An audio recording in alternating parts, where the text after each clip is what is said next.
Você vai ver agora uma reportagem exclusiva. O uso de fuzis por criminosos no Rio de Janeiro e em São Paulo quase dobrou nos últimos 5 anos. A maioria dos fuzis não é fabricada no Brasil, mas chega facilmente ao país pelo mar e por terra. Armamento pesado que a própria polícia não usa. Os revólveres foram deixados de lado há muito tempo por traficantes. Nas comunidades, eles só atacam de fuzil.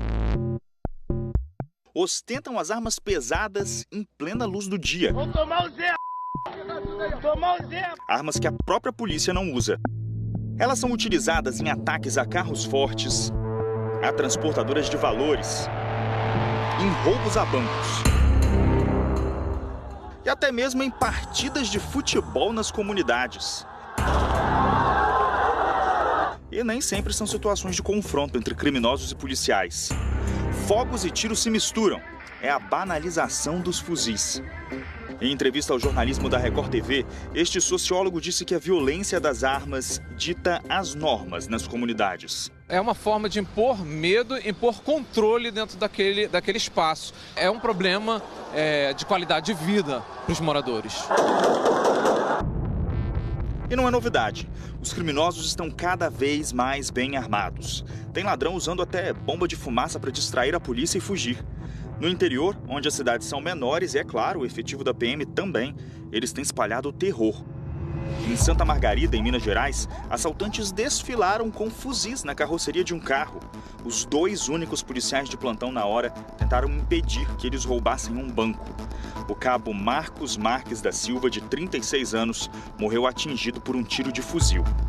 Por muito pouco, esta policial não teve o mesmo fim que o colega de farda. Há 3 anos, ela levou um tiro de fuzil na cabeça, tentando impedir um ataque a caixas eletrônicos em São Paulo. Ficou entre a vida e a morte. Eu abaixei, apesar de eu estar dirigindo, eu abaixei, mas não o suficiente, né?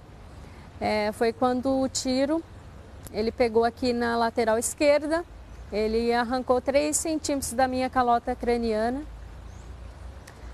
Perdi um pouco de massa encefálica e assim que eu senti o impacto, deu aquele clarão, né? Tudo branco e não vi mais nada. Geralmente, estes armamentos são usados por quadrilhas especializadas e grandes facções e não representam a maioria das armas em circulação. Estas são as armas mais vistas nas mãos dos criminosos: a pistola .40 e o revólver calibre 38. Elas são usadas pelas polícias no patrulhamento das cidades, justamente porque tem mais do chamado poder de parada. É o que explicou este instrutor de tiro. Se reparar bem, os projéteis delas, depois do uso, ficam mais achatados. Isso quer dizer que encontram mais resistência no alvo, são menos perfurantes. É o poder que a munição tem de parar uma agressão. Mas o maior estrago é feito por armas como esta, chamadas de longas raiadas. Esta aqui é de venda permitida, uma espingarda de caça.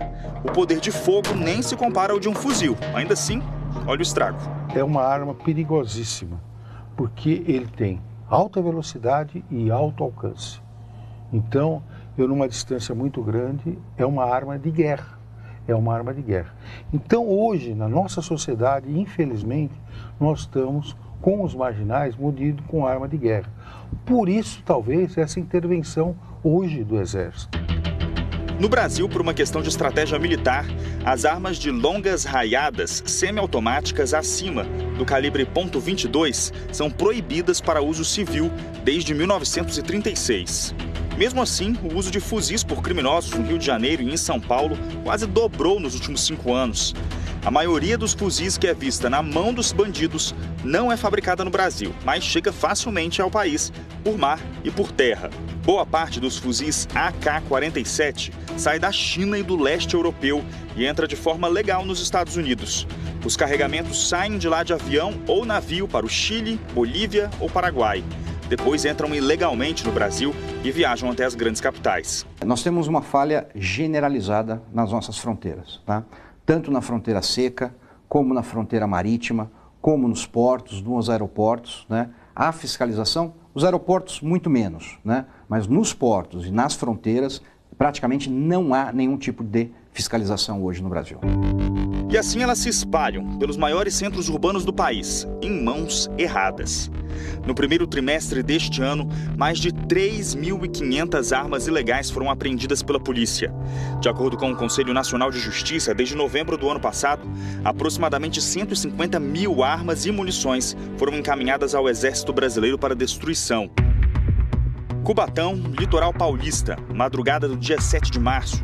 Cerca de 20 homens armados com fuzis usam explosivos e esvaziam o cofre principal de uma agência bancária.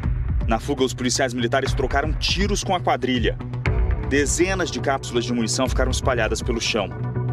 Há suspeita de que o grupo tenha fugido pela estrada em direção à Praia Grande, também no litoral paulista. A ousadia dos criminosos vai além das agências bancárias. Em Eunápolis, no extremo sul da Bahia, 40 homens explodiram uma empresa de transporte de valores e ainda deixaram mais de 30 quilos de dinamites e granadas sem detonar. Foram aproximadamente 40 minutos de terror. O segurança da empresa morreu e outros 5 funcionários ficaram feridos. Enquanto a polícia tem uma burocracia gigantesca para conseguir comprar esse tipo de armamento, o criminoso não tem burocracia nenhuma.